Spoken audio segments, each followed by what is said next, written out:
ফরিদপুরের ভাঙ্গায় ফুটবল খেলার জন্য মাইকিং করাকে কেন্দ্র করে আজ দ্বিতীয় দিনের মতো সংঘর্ষে জড়িয়েছে ৮ গ্রামের বাসিন্দারা। সকাল থেকে দেশীয় অস্ত্র নিয়ে সংঘাতে জড়ায় মনসুরাবাদ, খাপুরা, মাঝিকান্দা, সিঙ্গারিয়া সহ ৮ গ্রামের লোকজন। টানা ৫ ঘন্টার সংঘর্ষে উভয় পক্ষে ২ শতাধিক লোক আহত হয়, লুট করা হয় অর্ধ শতাধিক দোকানপাট। খবর পেয়ে ঘটনাস্থলে গিয়ে ২.৫ ঘন্টার চেষ্টায় পরিস্থিতি নিয়ন্ত্রণে আনে যৌথ বাহিনী। এতে কয়েকজন পুলিশ সদস্য আহত হয়েছেন। স্থানীয়রা জানান, শুক্রবার বিকেলে ফুটবল টুর্নামেন্টের জন্য মাইকিং করে ৪ গ্রামের কয়েকজন। মনসুরাবাদের গ্রামের রাহাত ও তারেকের সাথে কথা কাটাকাটি এবং মারামারি হয় খাপুরা গ্রামের জাহিদ ও আজিমের। এরই জেরে মনসুরাবাদ বাজারের সেক্রেটারি জিন্নাত মাতুব্বরকে মারধর করে খাপুরা গ্রামের কয়েকজন। পরে অন্যান্য গ্রামের বাসিন্দারা একত্রিত হয়ে পাল্টা হামলা চালায়।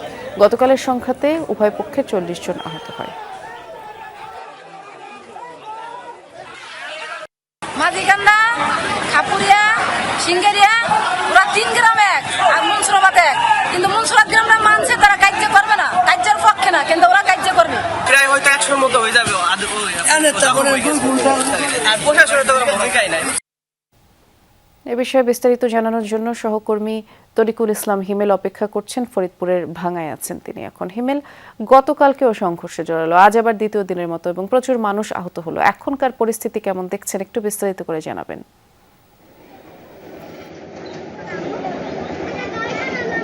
বৃষ্টি, এখনের পরিস্থিতি শান্ত। এক কথায় বলতে গেলে এখনকার পরিস্থিতি পুরোপুরি শান্ত এবং পরিবেশ আইন শৃঙ্খলা রক্ষাকারী বাহিনীর নিয়ন্ত্রণে। আগের লাইভে আমি এই সড়কটি দেখেছিলাম, এইটি হচ্ছে মনসুরাবাদ বাজার এবং মূল যে সংঘর্ষস্থল সেটি কিন্তু এই বাজারটি। এই সড়কেরই দুই প্রান্তে দুই পক্ষ অবস্থান নিয়ে কিন্তু ইটপাটকেল নিক্ষেপ এবং দেশীয় অস্ত্রশস্ত্র নিয়ে সংঘর্ষে লিপ্ত হয় এবং এই বাজারের দুই পাশে যে উঁচু ভবন রয়েছে, দোতলা তিনতলা ভবন রয়েছে, সেই ভবনের ছাদে এবং অবস্থান নিয়ে কিন্তু তারা ইটপাটকেল নিয়ে নিক্ষেপ করে। সেই বাজারটির অবস্থান, স্থানীয় যে বাজারের যে ব্যবসায়ীরা রয়েছেন সেই বাজারের ব্যবসায়ীরা সড়কটি পরিষ্কারের কাজ করছেন, যেহেতু তাদের গতকাল থেকেই তাদের ব্যবসা প্রতিষ্ঠানগুলো আসলে বন্ধ বলা চলে। তারা সড়কটি পরিষ্কারের নিজ দায়িত্বেই পরিষ্কার করছেন। সড়কের উপরে যে ইটপাটকেলগুলো পড়েছিল সেটি তারা পরিষ্কার করছেন এবং অন্যান্য জিনিসপত্র পরিষ্কার করে বাজারের দোকান খোলার যে ব্যবস্থা, সেই ব্যবস্থাটি আসলে তারা করার চেষ্টা করছেন।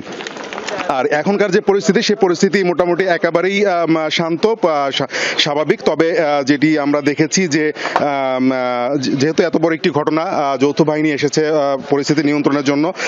এখনো পর্যন্ত গ্রামগুলোতে অতিরিক্ত পুলিশ, র্যাব এবং সেনাবাহিনীর সদস্যরা অবস্থান করছে। এলাকায় মানুষের উপস্থিতি অনেকটা কম, সেটি আমরা লক্ষ্য করেছি এবং যে আমরা পুলিশের সাথে কথা বলেছিলাম যে তাদের ৩ জন অফিসার আহত হয়েছেন এবং তারা প্রাথমিক চিকিৎসা নিয়েছেন।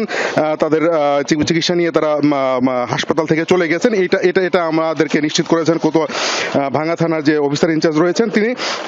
এবং এই ঘটনায় এখনো পর্যন্ত কিন্তু কোনো আটক বা কোনো মামলার ঘটনা এখনো ঘটেনি।